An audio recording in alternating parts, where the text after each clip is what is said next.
A relationship with the right referral partner could be a game changer for any B2B company. So what if you could reverse engineer these relationships at a moment's notice? Start a podcast, invite potential referral partners to be guests on your show, and grow your referral network faster than ever. Learn more at sweetfishmedia.com. You're listening to B2B Growth, a daily podcast for B2B leaders. We've interviewed names you've probably heard before, like Gary Vaynerchuk and Simon Sinek, but you've probably never heard from the majority of our guests.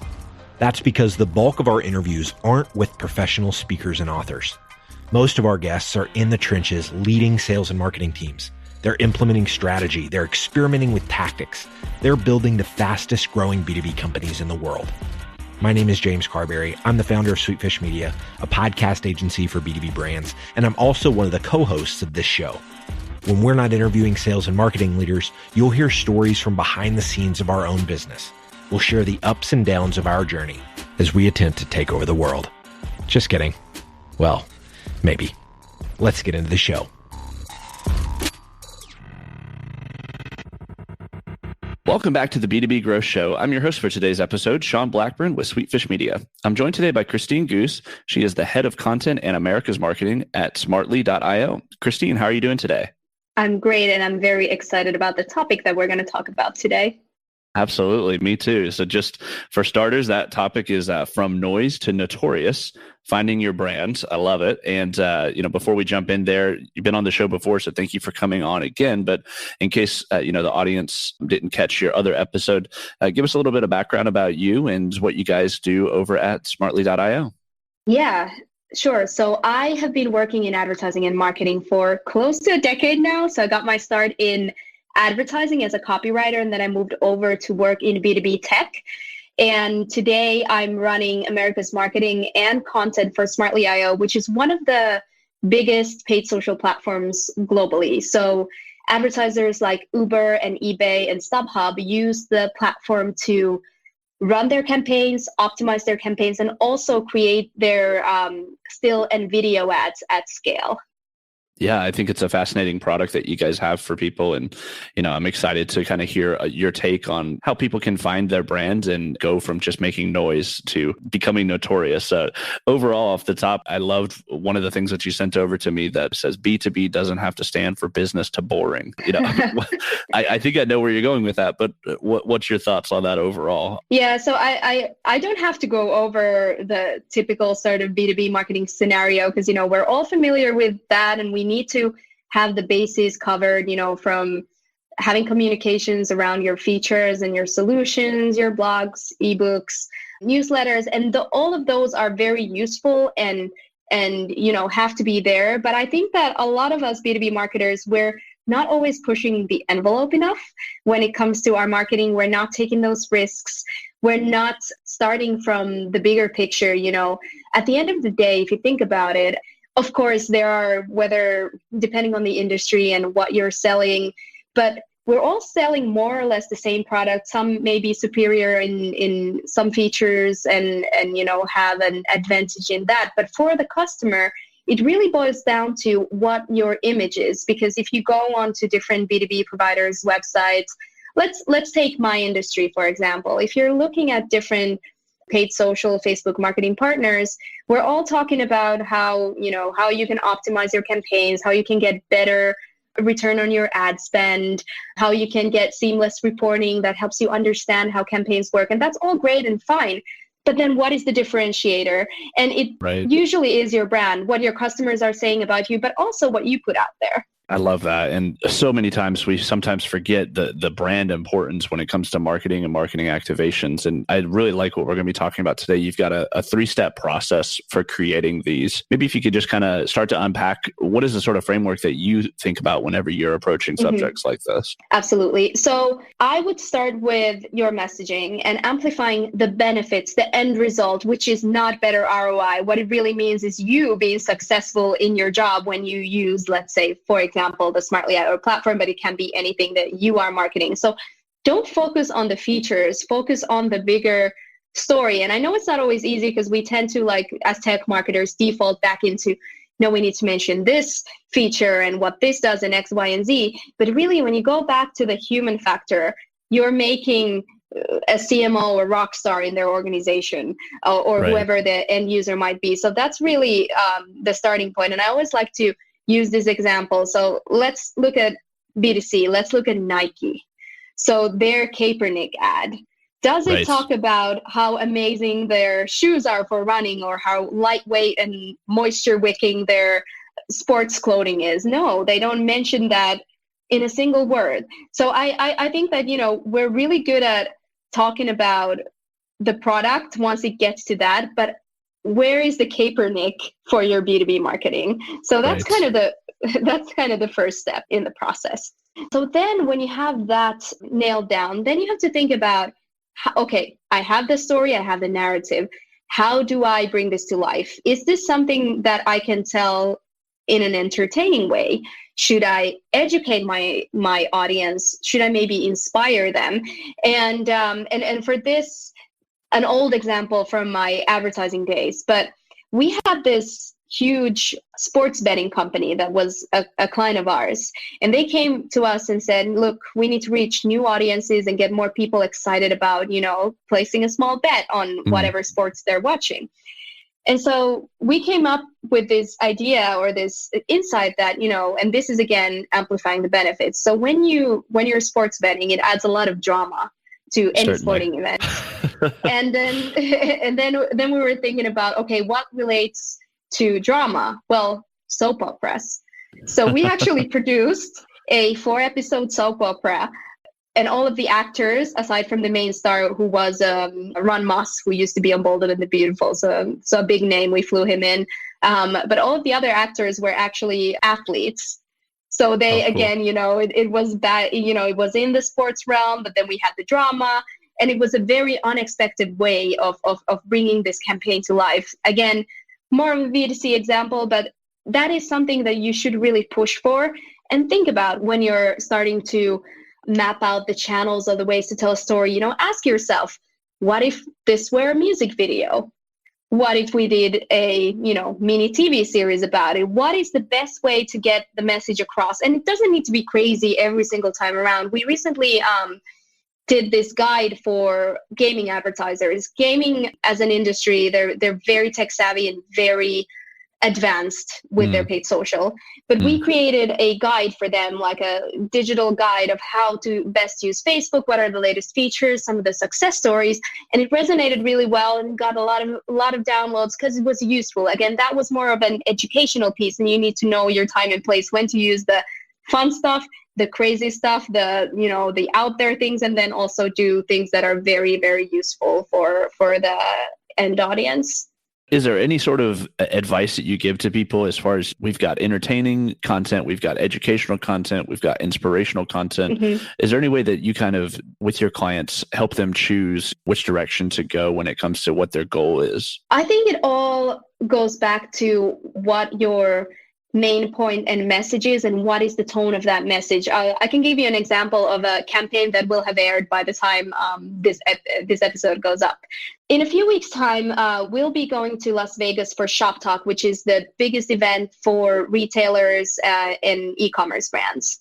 And we have an offering that's really great for retail marketers who want to start using paid social to drive revenue, both on their online store, but then also driving actual foot traffic into their physical locations. So we want to reach them.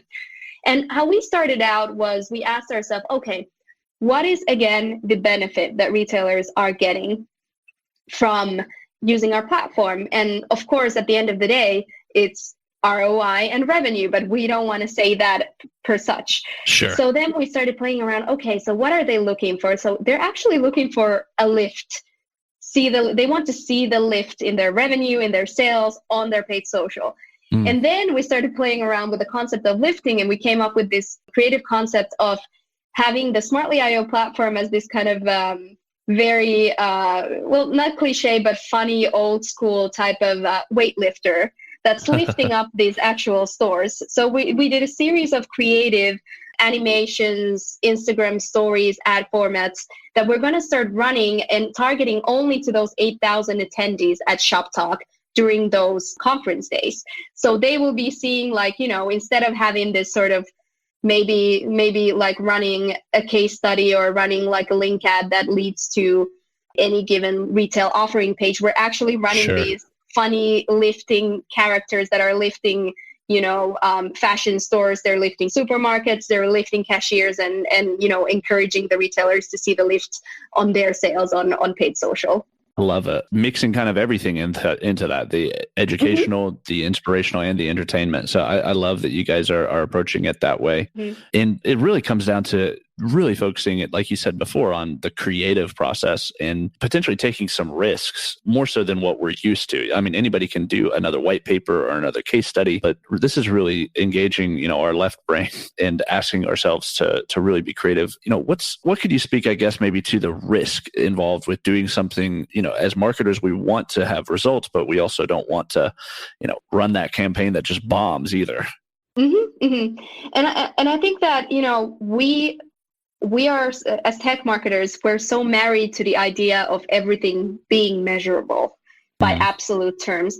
And a lot of it is, if and when, when we are running this campaign, we're going to look at the results. We're going to see how many, clicks, who did we engage? Did we have our, target logos visit our site afterwards? All of that stuff. And that can be measured. But I would kind of turn it around and say, what do you risk to lose if you're always playing it safe? So again, think about Nike. Their brand value went up. I can't remember the exact numbers, but their sales went up after the Kaepernick ad that caused a huge scandal in the industry. So the cases are there. And again, taking a risk doesn't mean doing something offensive or doing something that, you don't have to, if you don't want to, and that's not your brand, like don't talk about the political climate and don't dabble with risky subjects if that's not in line with, what your story is. Sure. But finding these, ask yourself, if this were a B2C campaign, like if this were a Super Bowl ad, how would you tell this story? Surely you wouldn't run a 30-second case study of your, best platform results on Super Bowl. Right. Certainly not. I hope not. That's a good example because it almost sounds absurd, but sometimes that is the trap that we fall into and the mindset that we fall into. As far as, our topic statement is from noise to notorious. Why do we want to be notorious? Well, it again goes back to the simple thought that if you strip away the features and you strip away all the communications that you have around your product, how do you differentiate? So what are your customers saying about you? For example, for our company, for Smartly.io, we've been fortunate in that being customers first has always been in our DNA. And that's what our customers are saying. They're always saying to us that you truly are a partner and a platform, not just another SaaS player in the market. And that is really our differentiator. So then again, that is sort of the space that we are notorious for being a customer first platform. And whatever it may be for your brand, every successful company that's doing well, you do have that. You just need to kind of do a little bit of digging to find your uniqueness and then amplify that uniqueness through campaigns that do something unexpected and break the mold and make you feel like, wow, this was a B2B company and they just did this. Christine, you guys are experts when it comes to paid social and the placements among Facebook and Instagram and Pinterest as well. And a lot of times on the B2B side, we focus lots on LinkedIn ads and specific targeted campaigns, web retargeting, SEO. But there's some companies that I know overall that just kind of stick completely clear of Facebook advertising because it's seen as more B2C. And of course, that's probably more the lion's share of it. But anything interesting that's on that front that B2B brands should be considering when it comes to Facebook advertising? Oh, for sure. Think about your target audience. They're still consumers. So unless you know that your audience is perhaps an older demographic that is not on Facebook and Instagram, chances are that they are, for example, consuming a lot of Instagram stories every day. And what we're seeing from Facebook, they already announced this last year, that stories first consumption will be the future of these platforms, meaning vertical full screen content. And that is a huge opportunity for B2B brands because your competitors are not in the space. That's why we are going to run that campaign on Facebook and Instagram at Shop Talk. It's a tremendous opportunity. You need to think about your audience as consumers. And stories in particular is a great way to have a full screen real estate to get your message through. I would absolutely experiment with that. You know, you put that Facebook pixel onto your website so you can start tracking visits, retargeting them with content that they may have viewed on your site. I think it's a very effective tool for B2B marketers, granted that their audience is of that profile, but you know, most of us are. Most of us are, yeah. Absolutely, yeah.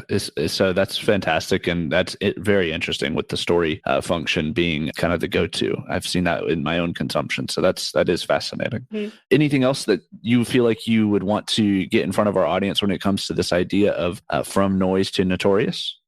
Yeah, I think one last thing is to also partner in a smart way. So if you have a smaller marketing team and you might lack the internal resources to come up with these big creative ideas, maybe you don't have the time or the experience, I think it's a great idea to bring on board a creative agency. And for us, we recently partnered with this great New York-based agency called RXM. And they've just brought in so much value in, you know, just being an extension of our team, giving us some feedback, sparring, coming up with creative concepts, and then helping us produce those as well. So just make sure that, you know, if you go this route, you don't have to do it alone. It's really worth investing in a good partner that can also kind of like help push you a little bit in that direction too. I think that's fantastic. And, you know, a fresh perspective is definitely going to help as well. Christine, this has been a great conversation. I love your perspective. You know, thanks for chatting with us about moving our brands from noise to notorious and helping us find ourselves, really. You know, if anybody's listening and they want to connect with you, what would be the best way for them to do that? Well, I am on LinkedIn, Christine Göös. Feel free to send me an invitation. And then also I have another project that I'm working on with a colleague of mine. And you can find us on Instagram at TechBabesOfficial. And it is a newsletter that we're going to launch in the next upcoming months, talking about all things tech. I love it. Fantastic. Yeah, we'll have that linked in the show notes for you as well. So Christine, thanks so much for being on the show again. Always appreciate whenever you stop by. Thank you so much. We totally get it. We publish a ton of content on this podcast, and it can be a lot to keep up with. That's why we've started the B2B Growth Big Three, a no-fluff email that boils down our 3 biggest takeaways from an entire week of episodes. Sign up today at sweetfishmedia.com/big3. That's sweetfishmedia.com/big3.